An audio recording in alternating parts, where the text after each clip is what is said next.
Now I can brush up. Running backs that were taken in rounds 2 through 4. You have Zach Charbonnet picking by the Seahawks at 52nd pick. You have Keandre Miller picking by the Saints at the 71st pick.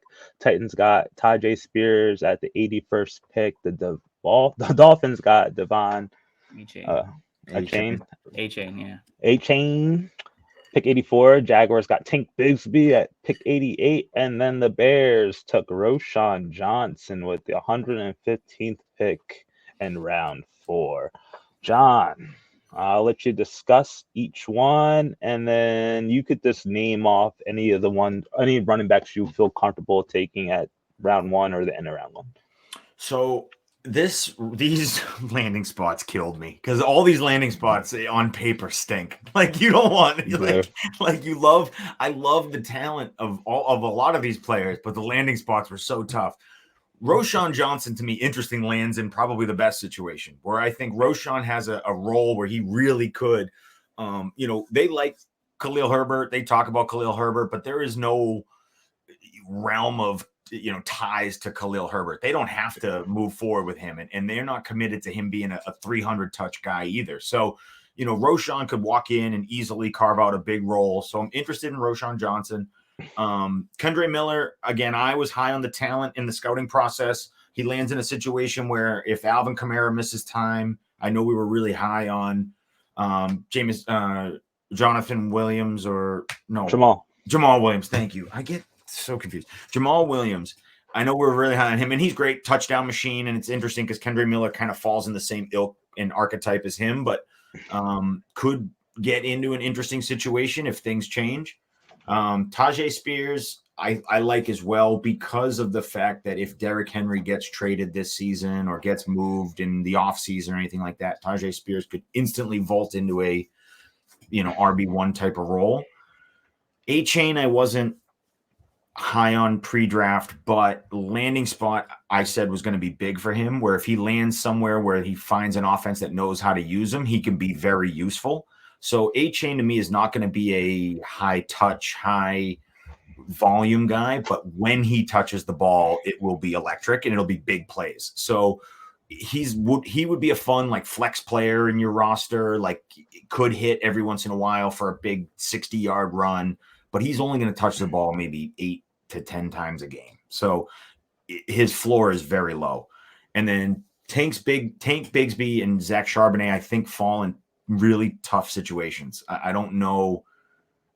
I know that the Seahawks love the run and they're committed to the run and they'll run the ball until their heads fall off. So maybe him and, they both get 20 touches a game, but I don't see that. I see Charbonnet now as more of a really solid backup in the NFL for now, and maybe things change. And then Tank Bigsby, kind of the same situation. He's just going to be the thunder to ETN's lightning. It'd probably be, I don't know, not a lot, short yardage guy.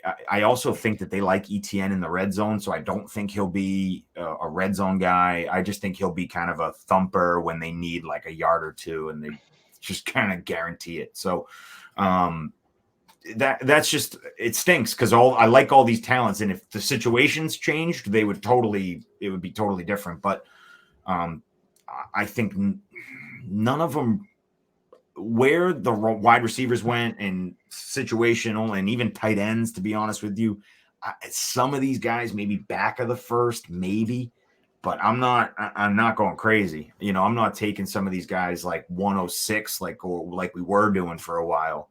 If you're hurting at running back, you want to take a chance at someone at 110, 111. But in my opinion, Roshan Johnson's probably the best pick, and you can wait till 204 and get him, 205 and get him. You don't have to take him at 110. So, maybe trade back. Maybe if you have the 110 and you don't love it, trade back and pick up a second and a future first and see how that goes. But, a lot of these guys are probably high second round picks for me in rookie drafts. Go on, Steve. You're muted.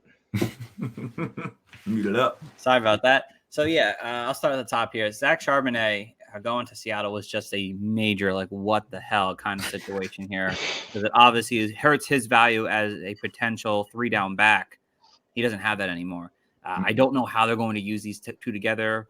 Again, I just talked about in an article that we've seen teams be able to use dual-headed monsters at the RB position. The Browns have done it. The Cowboys have done it. The Saints have done it.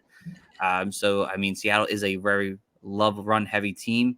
They like to run the ball. So potentially he has value, but I think him and obviously Kenneth Walker both have capped upsides now. They're no longer big shot players that we would want to have as RB1s or RB2s. And again, maybe someone ends up getting hurt. Hopefully not, though, obviously, or someone outdoes someone. One of them guys step up and ends up being the real guy, but definitely don't like this pick at all here for him.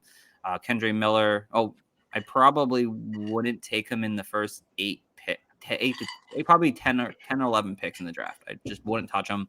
I'd rather let someone else deal with that situation than having to go after Zach Charbonnet. For the Saints, Kendre Miller, again, I wasn't too high on him. He comes into a situation where he could end up splitting time with Jamal Williams, depending if Alvin Kamara is suspended and how long that is. But if not, he could be in a 3-way committee for at least a year, and we'll see how that works out.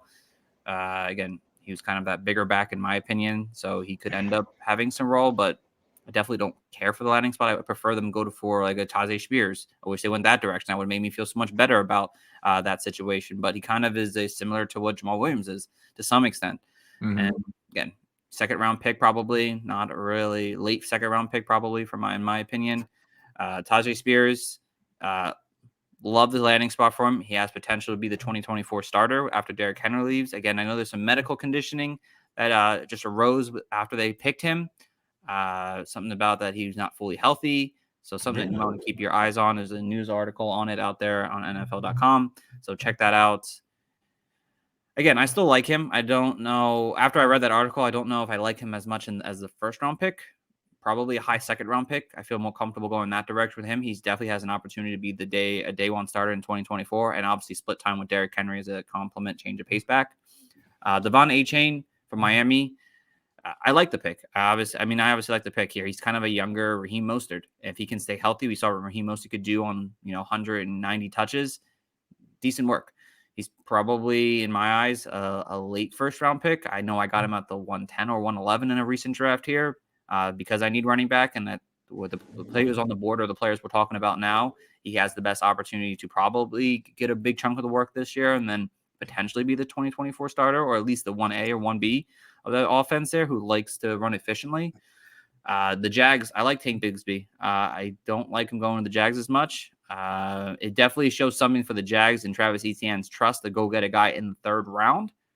To me, I think that it might be more of a 50-50 split than people might think it will be, obviously, early on, personal opinion. Because I think everyone liked what Travis Etienne did with a bigger workload, and I think bringing a guy in the 3rd round, that shows something that they might not want to overuse, Travis Etienne in that nature, and it may be more of a 60-40 split kind of. So Bigsby intrigues me in the 2nd round, late 2nd round. I haven't got that far in any of my rookie drafts yet, so I don't know exactly where they're going. Roschon Johnson, definitely hate this situation for him early on. I don't know if he has much of a role in 2023. 2024 is probably where he could shine. Obviously, Herbert's on the last year of his deal in 2024. Deontay Foreman won't be there in 2024. So he'll probably get some work here and there, but his real value probably will come in 2024. Probably a mid to late 2nd-round pick right now if you're looking for a running back. Again, a lot of these landing spots, like John mentioned early, don't like any of them. So, all right, I'm sure you guys